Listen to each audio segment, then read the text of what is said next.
Hey guys, KylaTea here.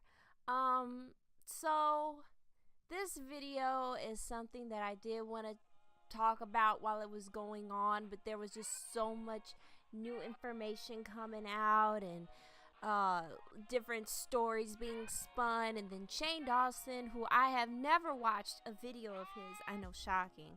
I didn't even know who he was until like maybe 2 years ago. I think I heard, actually I take that back. My old roommate in college mentioned him to me, but I had never seen a video of his until the Graveyard Girl videos and then the TANACON video.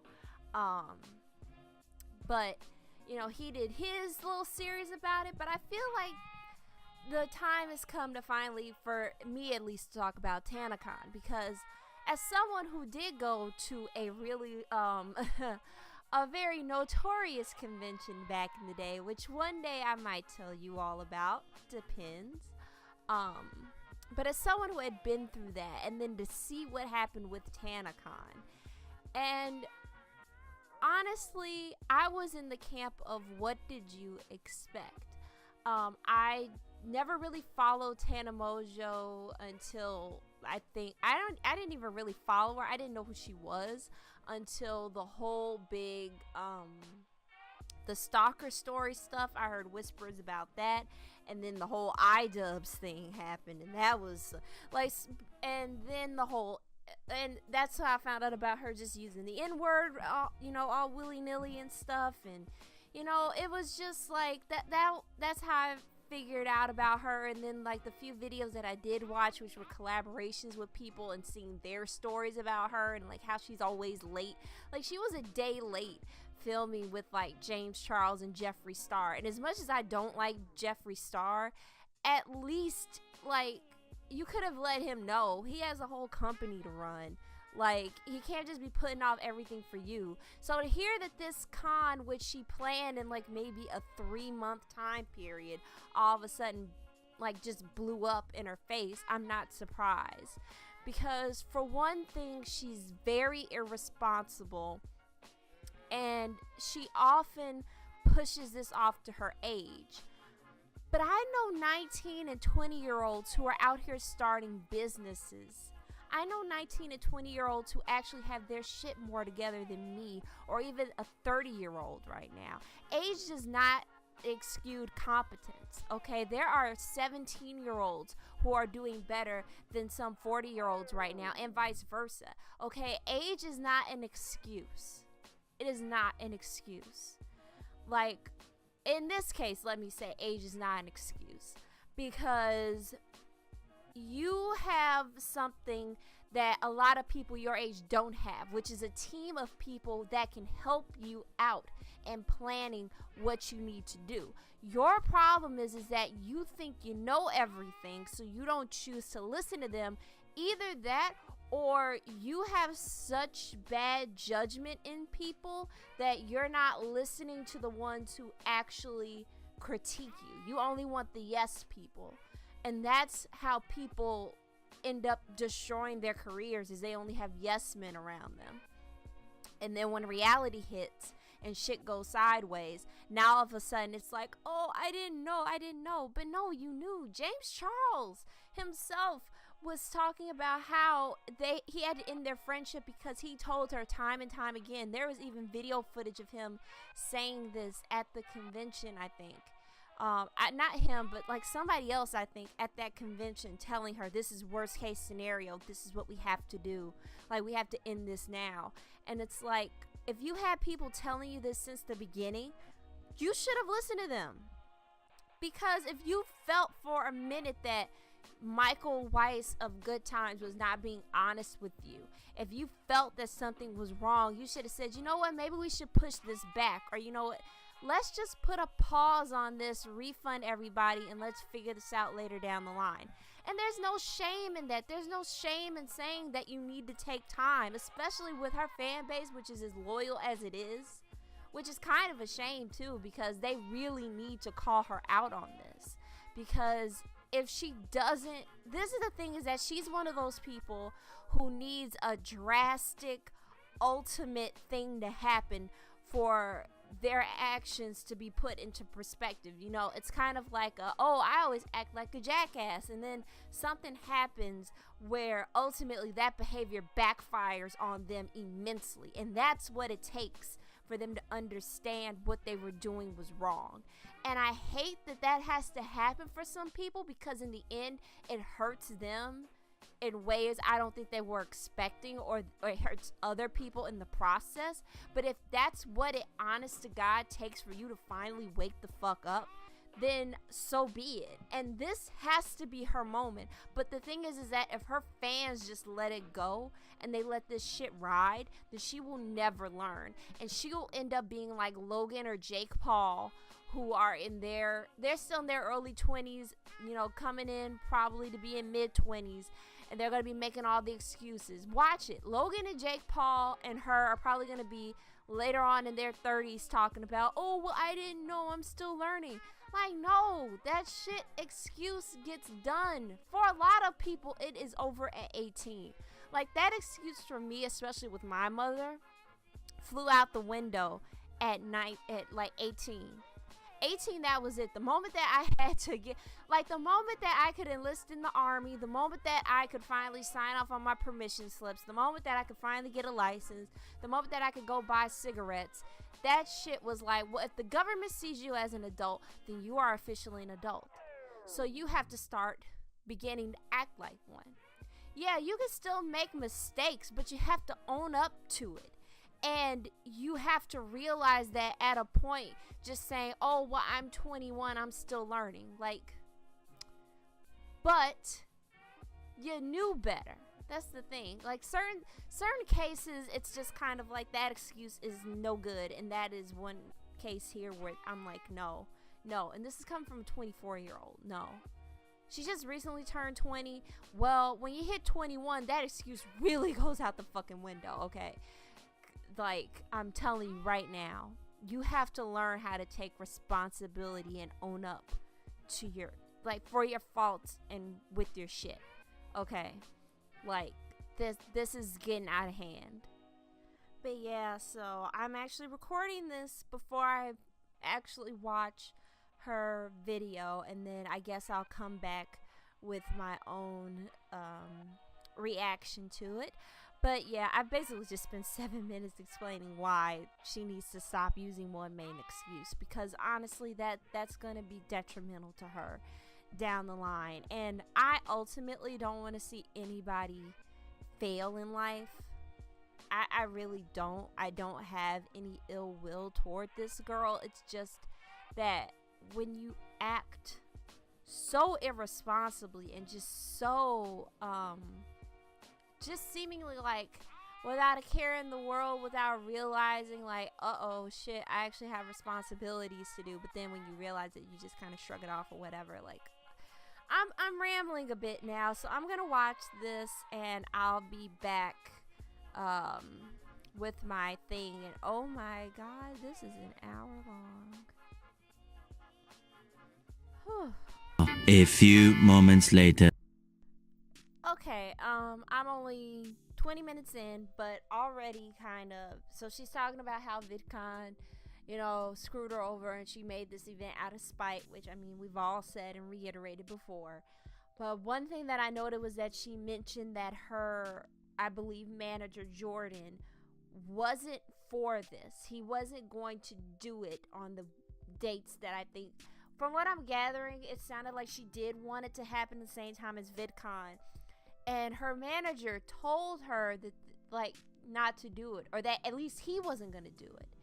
So you had someone on your camp who you trust enough to manage you tell you that this was a bad idea, and yet you still went forward with it and contacted Michael, which goes against the narrative that she had spun before, which is Michael contacted her to say, oh yeah, let's do TANACON, like that, like you'll be a fool if you don't jump on it.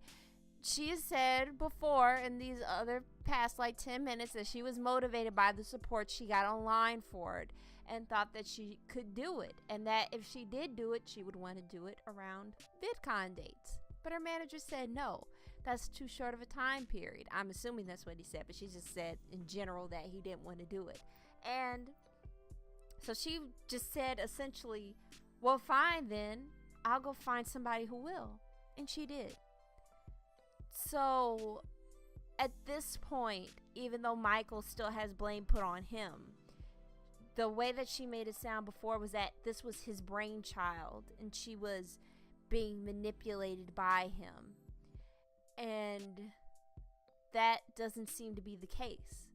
What seems to be the case is that you were told no by somebody you trusted, and instead of going, oh, well, damn, maybe he is right. Well, let's try it maybe for 2019. You were like, no, I want to hear a yes. And you went to Michael, who's your friend, who of course would probably tell you yes. He's still young. His business is still growing. Why the fuck wouldn't he say yes to somebody who wants to do an event through him that has 2 million YouTube subscribers? Like, that's the day and age that we're living in. Like, all right, let me keep going here, and hopefully I don't have to pause too much, but something tells me that I am gonna have to. 12 seconds later. Okay, god damn it. I'm 33 minutes in, at 33:51, and I thought she was gonna have a breakthrough. I fucking thought she was, because she brought up an excellent point of, while she was involved, ultimately the logistics did fall on Michael, and she is absolutely right. The logistics of everything else, including the part of the contracts, part of figuring out like green room stuff and security and all that other stuff, does fall on whatever company you go through, and in this case it fell on Michael Weiss. And she still admits that she shouldn't have worked with him, which is very true too.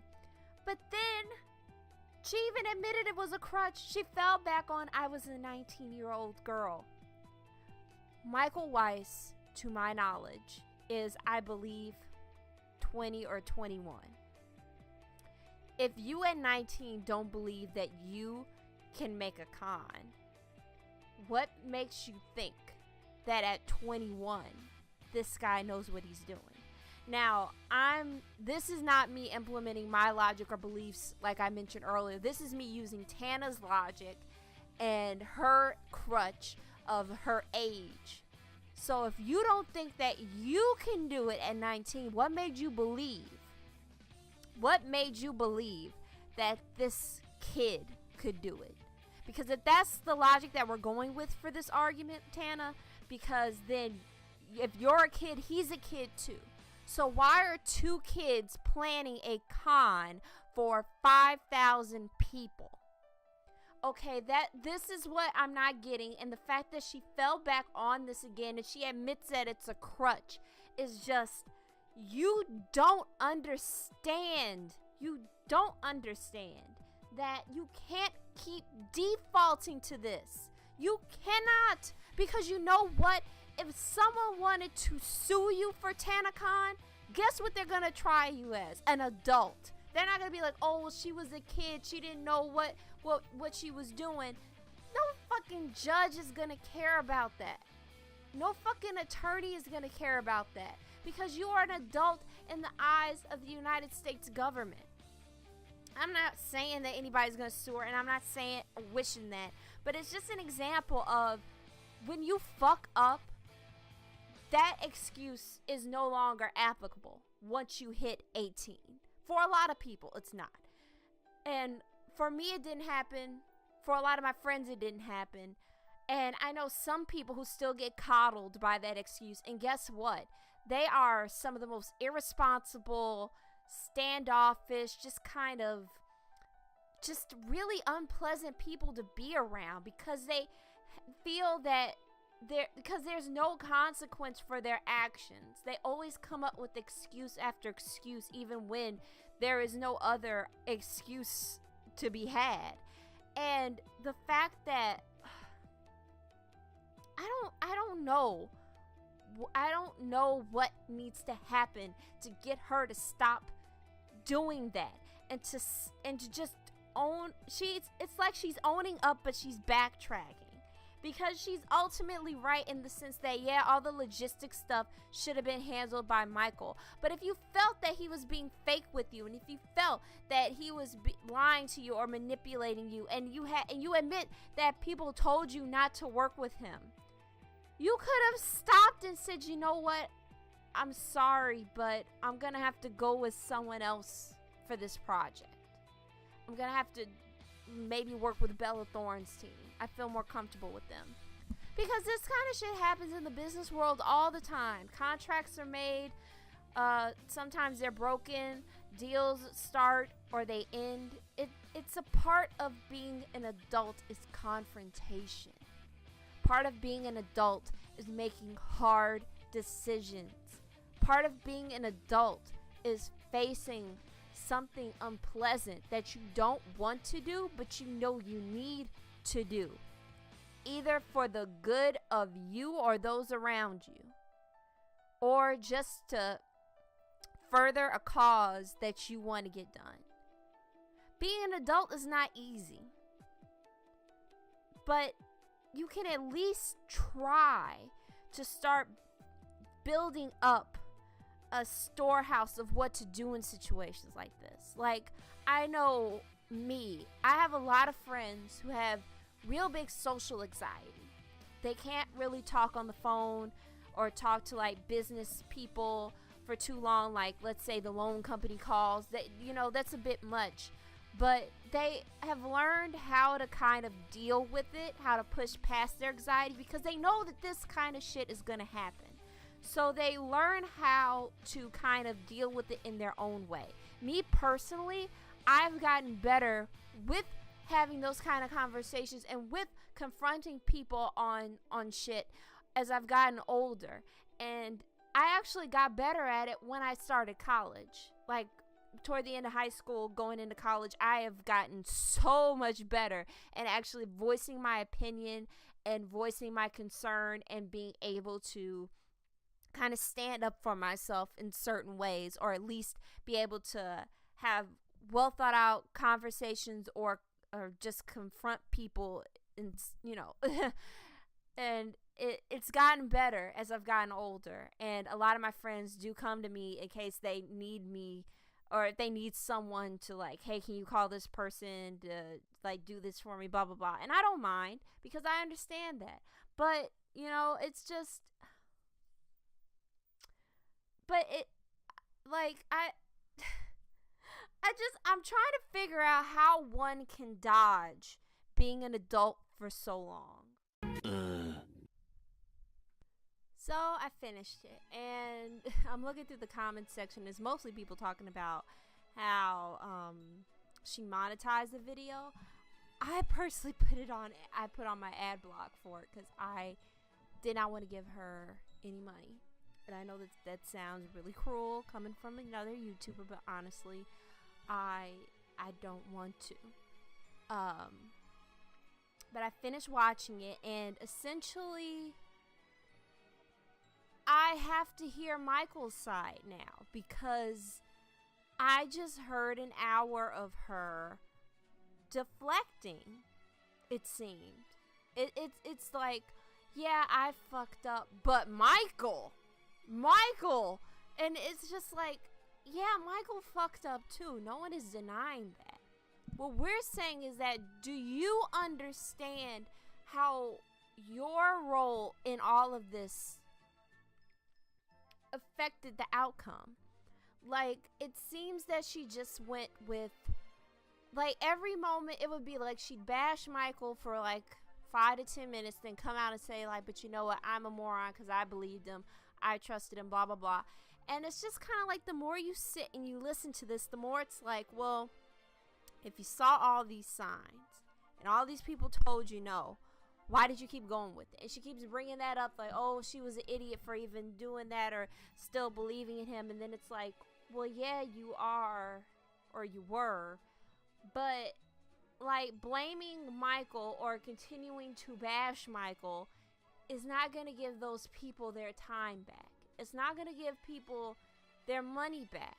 In fact, this video barely answered any question I know I had, which was, how are the refunds being distributed? Veep said that they were going to get on it. Some people have gotten them apparently. Some people haven't. Like, how is that going to go? She mentioned off the cuff that she was going to have to possibly pay out of her own pocket for this. You know, what about the hotel? Like, how did that whole situation go down? Like, I know we saw footage of her walking through it, but like, could we maybe get an insight onto the contract, what it said, what you were both told? The only person we saw that from was from Shane. So we would really like to have maybe another source kind of confirm that that's exactly what you were told. Like, she needed to have written this out, because essentially she just got really... This was an hour of bashing Michael, but none of the questions I think the fans wanted answered were in there. Like, essentially she just kept saying how she was manipulated and how screwed over she was. And then the little bit with Shane where, like, Shane, I think she put that in there because, like, people have been getting on Shane, myself included, while maybe not on the platform, but like talking to people about it. A lot of us thought that he was very light on Tana with what she was going through, or not what she was going through, but what she put everybody else through. And that, you know, he kind of was very la-di-da in the situation. And, you know, I still agree with that, even with this little clip, although it was kind of more like, do you understand? Like, even I was mad at you earlier today about this and blah, blah, blah, and like, you should have did this better. And I get, you know, like, he was trying to, in the lightest way possible. I didn't expect him to go in there anyway and read her the riot act, but definitely he should have been more strict with her in a sense, because I've had to do that to a friend too, and it's not fun for anybody involved. But I know when I do it, if I come to you and I'm dead ass serious on something that you're doing that is very problematic, or what is detrimental to you, I'm literally doing it out of a place of love, and because I don't want to see you continue this behavior, because I know it's going to fuck you over in the end. I had to do that to a friend once because something happened, and it was happening right in front of me, and I kind of clammed up and didn't say anything then. But when we got back to the room, I sat her down and explained, yo, what you did was not okay. Like, I know we both don't like this one person, but that, like, what you just did was not okay. That was a bit too far, you know. And it's like I said, it's not fun, but you do it, or at least I do it, when it's just like, I don't want you to keep down this road of whatever you're doing, because that's just really that's not good, and it might come back to bite you in the ass one day. And thankfully she took my words to heart, and you know, like, and we're still friends. Like, it, you know, just like, if another friend came to me and said something like that, then I would take it seriously, because I assume that they want me to get better. And I believe that she did with Shane, obviously. But that's another thing. Okay, so you're telling me that if it wasn't for Shane Dawson, you would have never said anything else about TANACON? You would have literally never spoken an inkling about TANACON if it wasn't for the fact that Shane Dawson stayed on your ass about it? Really? Really? Like, not the fans being mad, not the fact that, you know, someone would have been out here bad-mouthing you apparently for months to come. Like, it... Sorry, I'm trying to process the logic behind all of this, but I'm not finding any. I'm not finding any other than a skirting of blame. Because then it's just like, well, if Shane never mentioned it and you weren't going to talk about it, does that mean that you thought that you would just get off scot-free because it wasn't your problem? Because it seems like you already blamed Michael for every single thing that happened beforehand, and you're still riding with it. And like I said before, nobody thinks that Michael is just coming off of this being a little angel. Oh no, Michael, I could do a whole different video on shit that Michael could have done better. Like going through contracts, learning how to tell people fucking no. Like, according to him in the Shane documentary, which you all might have seen, he mentioned that Tana was tweeting out all this different shit that was gonna happen at TANACON, and he was looking like, what? We can't do that, blah blah blah. Well, then you know what you do? You message Tana and say, Tana, I'm gonna need you to retract that statement, because as of right now, we can't do that. Maybe down the line, but we can't do that right now, or the logistics just won't work out. Take that tweet back. Something. Anything like that. Like it, like I said before, I could go on a whole other tangent about Michael and what he could have done better, what he shouldn't have done. But I just am like, now I have to see his documentary, because just the fact that Tana was just kind of like, it was just really, honestly, just an hour of bashing Michael, and I barely saw any responsibility come through on her end, other than for that brief moment where I thought it was going to happen.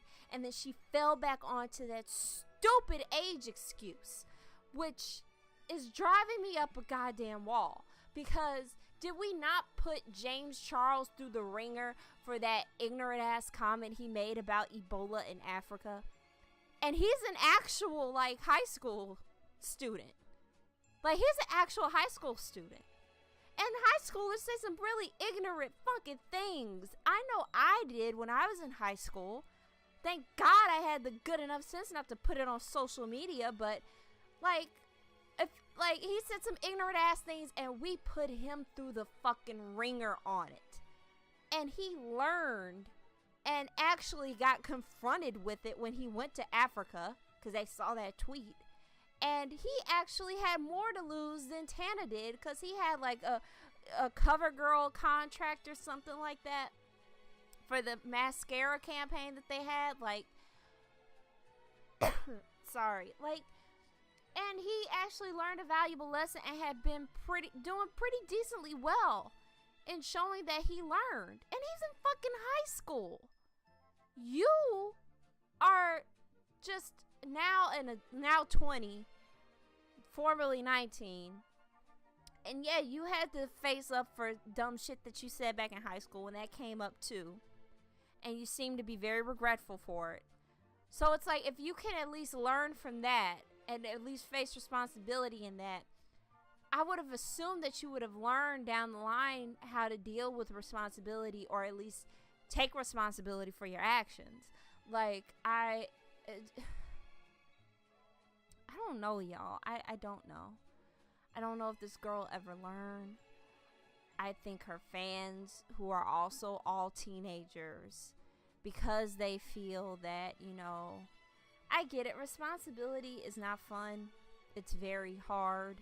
And I get that a lot of her fans, especially teenagers, kind of see this young woman kind of skirting around responsibility or just doing whatever the fuck she wants to, and that's very freeing.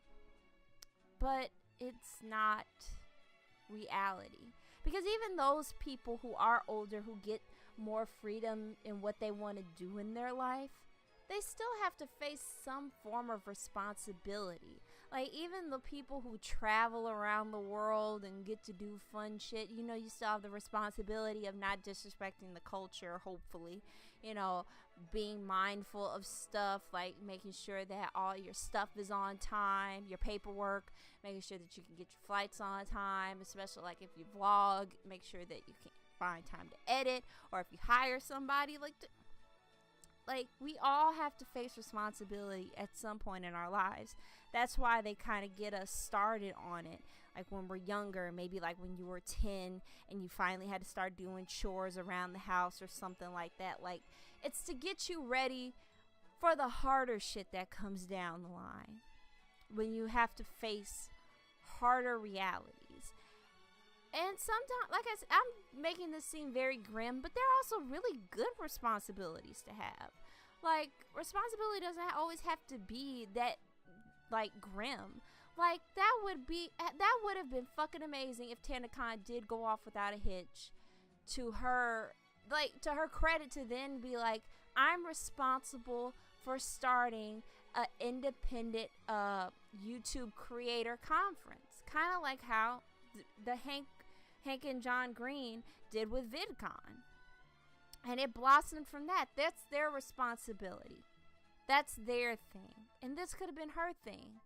But the thing is that she always kind of skirts around responsibility to the point where, yeah, she said she was involved on certain things and that she just ultimately left it up to Michael. But then it's like you kind of just pawned off your responsibility onto him. And even though you knew something was wrong, you just kept it going. And it's just like, are you that afraid of it that you're not willing to even try to take it on for the sake of something that you really wanted? Are you that allergic to it? Are you that afraid of it? And that's, I guess, where I'm going to end this, because this video has gone on really long, is that Tana, if you ever watch this video, which I highly doubt, you gotta stop being afraid of responsibility, especially personal responsibility, because we all have to grow up whether we like it or not. And your crutch, your excuse, you're a teenager or you're young, can only take you so far. And I hope to God that this was the wake-up call you needed to finally realize it, because I would hate for something worse than this to have to be the thing that finally wakes you up, and the fact that it might be too late to do that too. Like, I don't want that to happen to you. As harsh as I've been in this video, I do not wish you any ill will. People sending you death threats, that's not right. People, hoping that you fail, hoping that your career goes under, that's not right. I just, honest to God, want you to do better. I need you to do better. If anything, if not even for yourself, for your fans. Because there are these teenagers looking up to you. Blindly, most of them. And in fact, if there are any Tana fans in here, some of y'all gotta admit that you just kind of blindly follow her. And you're not really willing to call her out on this kind of stuff. Possibly because you've been in that same position before too. But you gotta understand that it's not okay. It's not okay. And you have to learn, and you have to grow, and you have to take responsibility. And sometimes that means admitting that you were wrong, and that what you did was wrong, and saying that you're sorry. You did part of that in this video. But I still think that you failed to take responsibility. I don't know if I can believe your entire story, seeing as how this was mostly just a Michael bashing session. I'm gonna need to hear Michael's side of the story. Then maybe go rewatch Shane Dawson's video and then try to piece it from there. And if maybe some other third party person wants to come through and say that they know the truth, then maybe. I doubt if we ever will know the truth. But just you gotta grow up. You gotta grow up, sweetie. You gotta grow up. This video is long as fuck. So if you made it to the end, comment below. Let me know what you think about the entire TANACON saga, including this latest video. Will this be the end? I doubt it. I think Michael's gonna come out with a response, especially, like I said, after the hour-long bashing session that just happened. So thank you guys for watching. I'm probably gonna put a drawing behind this. What it'll be, I don't know. But thank you guys. If you like this video and you want to see more, then please click the thumbs up button. If you don't, you can hit thumbs down. That's okay. And if you really like it here and like these drawing and commentary videos, then please hit the subscribe button. If you want to find me on different social media platforms, the links to those will be down in the description below. And please check out my other videos on my channel, which range from drawings to chatting videos to a few live streams just because it's faster to get them uploaded that way. But yeah, if you made it to the end, thank you so much. And I will see you all in another video. Bye.